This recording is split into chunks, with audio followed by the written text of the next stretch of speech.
ഭീഷ്മശപഥത്തിൻ്റെ വളരെ ശ്രദ്ധേയമായ ചില ഭാഗങ്ങളുണ്ട്. ദുഷ്യന്തൻ്റെ മകൻ ഭരതൻ്റെ സന്ധി പരമ്പരയിൽപ്പെട്ട നഹൂഷിൻ്റെ യയാതിയുടെയും സന്ധി പരമ്പരയിലാണ് ഭീഷ്മർ ജനിക്കുന്നത്, ശാന്തനുവിൻ്റെ മകനായിട്ട്. അച്ഛന് വേണ്ടി സ്വന്തം സുഖങ്ങളെ ഉപേക്ഷിക്കുന്ന ഭീഷ്മരുടെ ശബ്ദം ആധുനിക തലമുറയ്ക്ക് വലിയ മാർഗനിർദ്ദേശമാകേണ്ട ഒന്നാമത്തെ പാഠമാണ്.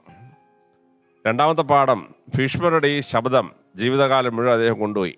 വിൽ പവർ അത് കുട്ടികൾക്ക് വേണം. അതാണ് ഭീഷ്മർ നമ്മളെ പഠിപ്പിക്കുന്ന രണ്ടാമത്തെ പാഠം.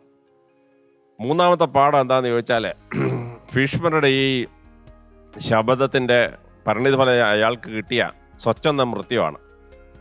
അപ്പോൾ ഫിയർ ഓഫ് ഡെത്തിൽ നിന്ന് രക്ഷപ്പെടുക എന്ന് പറഞ്ഞാൽ ഒരു മനുഷ്യന് കിട്ടാവുന്ന ഏറ്റവും വലിയ അനുഗ്രഹങ്ങളാണ്. അപ്പോൾ ശ്രീമദ് ഭാഗവതവും ദേവി ഭാഗവതവും പഠിപ്പിച്ച വലിയ പാഠത്തിൻ്റെ മറുവശം നമുക്ക് കിട്ടും ഭീഷ്മരുടെ ഈ പ്രതിജ്ഞയിൽ നിന്ന്.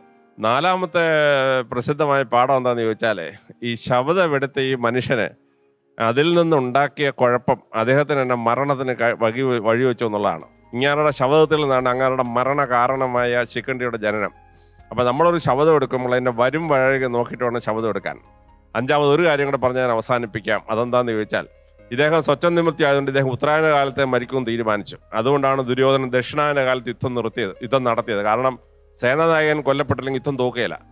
പക്ഷെ ഭഗവാൻ കൃഷ്ണൻ ഇതിലും ബുദ്ധിമാനായതുകൊണ്ട് ദക്ഷിണായന കാലത്ത് ഈ ഭീഷ്മരെ വീഴിച്ചിട്ട് യുദ്ധം ജയിച്ചു. അപ്പോൾ ഭീഷ്മരിങ്ങനെ ശരശയെ കിടക്കുകയാണ്. അപ്പോൾ ഭഗവാൻ അറിയാം ഉത്തരായന കാലം തുടങ്ങുന്ന അന്ന് ഇദ്ദേഹം മരിക്കുമെന്നു. അപ്പോൾ ഭഗവാൻ ഭീഷ്മരെ കാണാൻ വന്നു. അപ്പോൾ ഭീഷ്മർ കണ്ടോണ്ടേ പറഞ്ഞു, എൻ്റെ കൃഷ്ണ, നീ വിഷ്ണു ഭഗവാനാണെന്ന് എനിക്ക് പണ്ടേ അറിയാമെന്ന് കൃഷ്ണ എന്ന് പറഞ്ഞിട്ട് മഹത്തായ വിഷ്ണു സഹസ്രനാമം ഭീഷ്മര ശരശയിൽ കിടന്ന് പറയുകയാണ്. സനാതനധർമ്മത്തിൻ്റെ അതിഗംഭീരമായ ഒരു പുസ്തകമാണ് ഈ വിഷ്ണു സഹസ്രനാമം. അതുണ്ടാവാനുള്ള കാരണം ഈ ശബ്ദത്തിൽ നിന്നുണ്ടായ പരിണിതഫലമായി കിടന്ന ശരശയാണ്. അപ്പോൾ ഒരു ശബ്ദത്തിൻ്റെ 5 പാഠങ്ങൾ ആധുനിക തലമുറ പഠിക്കണം. ആ പാഠമാണ് ഇതിൽ നിന്ന് ഉൾക്കൊള്ളേണ്ടത്.